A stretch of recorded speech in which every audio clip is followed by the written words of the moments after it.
रामायण क्या है, इसे पढ़ें और समझें। अगर आप पढ़ रहे हैं तो आंसुओं पे काबू रखना।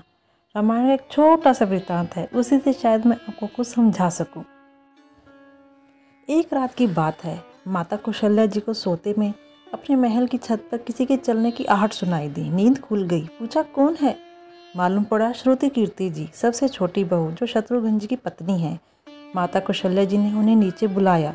श्रुति कीर्ति जी आई, चरणों में प्रणाम कर खड़ी रह गई। माता कौशल्या जी ने पूछा, श्रुति, इतनी रात को अकेली छत पर क्या कर रही हो बेटी? क्या नींद नहीं आ रही है?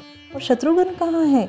श्रुति कीर्ति की आंखें भर आई, माँ की छाती से चिपकी, गोद में सिमट गई और बोली, माँ, उन्हें तो देखे 13 वर्ष हो गए। उफ! कौशल्या जी का हृदय कांप कर छटपटा सा गया। तुरंत आवाज लगाई। सेवक दौड़े आए। आधी रात ही पालकी तैयार हुई। आज शत्रुघ्न जी की खोज होगी। माँ चली। आपको मालूम है शत्रुघ्न जी कहाँ मिले? अयोध्या जी के जिस दरवाजे के बाहर भरत जी नंदी ग्राम में तपस्वी होकर रहते हैं, उसी दरवाजे के भीतर एक पत्थर की शिला है। उसी शिला पर अपनी बाह का तकिया बनाकर लेटे मिले। माँ सिरहाने बैठ गई, बालों में हाथ फिराया तो शत्रुघ्न जी ने आंखें खोली। माँ उठे, चरणों में गिरे। माँ, आपने क्यों कष्ट किया? मुझे बुलवा लिया होता। माँ ने कहा, शत्रुघ्न यहाँ क्यों? शत्रुघ्न जी का रोना फूट पड़ा। बोले, माँ, भैया राम जी पिताजी की आज्ञा से वन चले गए। भैया लक्ष्मण जी भी उनके साथ चले गए। भैया भरत जी नंदी ग्राम में हैं। क्या ये महल, ये रथ, ये राजसी वस्त्र विधाता ने मेरे लिए बनाए हैं?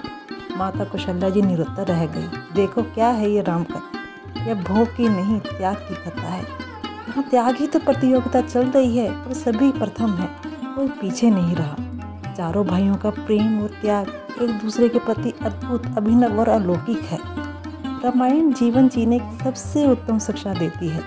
भगवान राम को 14 वर्ष का वनवास हुआ तो उनकी पत्नी सीता मैया ने भी सहज वनवास स्वीकार कर लिया, परंतु बचपन से ही बड़े भाई की सेवा में रहने वाले लक्ष्मण जी कैसे राम जी से दूर हो जाते। माता सुमित्रा से तो उन्होंने आगे ले ली थी वन जाने की, परंतु जब उर्मिला के साथ की ओर कक्ष की ओर बढ़े तो सोच रहे थे, माँ ने तो आज्ञा दे दी, परंतु उर्मिला को कैसे समझाऊंगा, क्या बोलूँगा उनसे?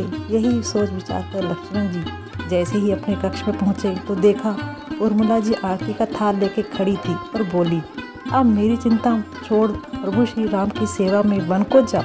मैं आपको नहीं रोकूंगी। मेरे कारण आपकी सेवा में कोई बाधा ना आए, इसलिए साथ जाने की जिद भी नहीं करूंगी। लक्ष्मण जी को कहने में संकोच हो रहा था, परंतु उनके कुछ कहने से पहले ही उर्मिला जी ने उन्हें संकोच से बाहर निकाल दिया। यही तो है पत्नी का वास्तव धर्म। पति संकोच में पड़े उससे पहले ही पत्नी उसके मन की बात जानकर उसे संकोच से बाहर कर दे। लक्ष्मण जी चले गए, परंतु 14 वर्ष तक उर्मिला ने एक तपस्विनी की भांति कठोर तप किया। वन में प्रभु श्री राम सीता की सेवा में लक्ष्मण जी कभी सोए नहीं, परंतु उर्मिला ने भी अपने महलों के द्वार कभी बंद नहीं किए और सारी रात जाग जाग कर उस दीपक की लो को बुझने नहीं दिया। मेघनाथ से युद्ध करते समय जब लक्ष्मण जी को शक्ति लग गई थी और हनुमान जी उनके लिए संजीवनी का पर्वत लेके लौट रहे थे, तो बीच में जब हनुमान जी अयोध्या के ऊपर से गुजर रहे थे तो भरत जी ने उन्हें राक्षस समझकर बाण मारते हैं और हनुमान जी गिर जाते हैं। तब हनुमान जी सारा वृतांत सुनाते हैं। सीता जी को रावण हर कर ले गया, लक्ष्मण जी युद्ध में मूर्छित हो गए। यह सुनते ही कौशल्या जी कहती हैं कि राम को कहना कि लक्ष्मण के बिना अयोध्या में पैर भी मत रखना, राम वन में ही रहे। माता सुमित्रा भी कहती हैं कि राम से कहना कि कोई बात नहीं, अभी शत्रुघ्न है, मैं उसे भेज दूंगी। मेरे दोनों पुत्र राम सेवा के लिए ही तो जन्मे हैं। माताओं का प्रेम देखकर हनुमान जी की आंखों से अश्रुधारा बह रही थी, परंतु जब उन्होंने उर्मिला जी को देखा तो सोचने लगे कि यह क्यों एकदम शांत और प्रसन्न खड़ी हैं, क्या इन्हें अपने पति के प्राणों की कोई चिंता नहीं है? हनुमान जी पूछते हैं, हे देवी, आपकी प्रसन्नता का कारण क्या है? आपके पति के प्राण संकट में हैं, सूर्य उदित होते ही सूर्य कुल का दीपक बुझ जाएगा। उर्मिला जी का उत्तर सुनकर तीनों लोगों का कोई भी प्राणी उनकी वंदना किए बिना नहीं रह पाएगा। उर्मिला जी बोली, मेरा दीपक संकट में नहीं है, ये तो बुझ ही नहीं सकता। रही बात सूर्य उदय की, तो आप चाहे कुछ दिन अयोध्या में विश्राम कर लीजिए, क्योंकि आपके वहाँ पहुँचे बिना सूर्य उदित हो ही नहीं सकता। आपने कहा कि प्रभु श्री राम मेरे पति को अपनी गोद में लेकर बैठे हैं। जो योगेश्वर प्रभु श्री राम की गोदी में लेटा हो, काल उसे छू भी नहीं सकता। यह तो वो दोनों लीला कर रहे हैं। मेरे पति जब से वन में गए हैं तब से सोए नहीं हैं। उन्हें न सोने का पट दिया था, इसलिए वे थोड़ी देर विश्राम कर रहे हैं। और जब भगवान की गोद मिल गई तो थोड़ा विश्राम ज़्यादा हो गया, वे उठ जाएंगे। और शक्ति मेरे पति को लगी ही नहीं है, शक्ति तो प्रभु श्री राम जी को लगी है। मेरे पति की हर सांस में राम है, हर धड़कन में राम है, उनके रोम रोम में राम है, उनके खून की बूंद में राम है। और जब उनके शरीर और आत्मा में से राम है तो शक्ति राम जी को ही लगी है, दर्द राम जी को ही हो रहा है। इसलिए हनुमान जी आप निश्चिंत होकर जाएं, सूर्योदित नहीं होगा।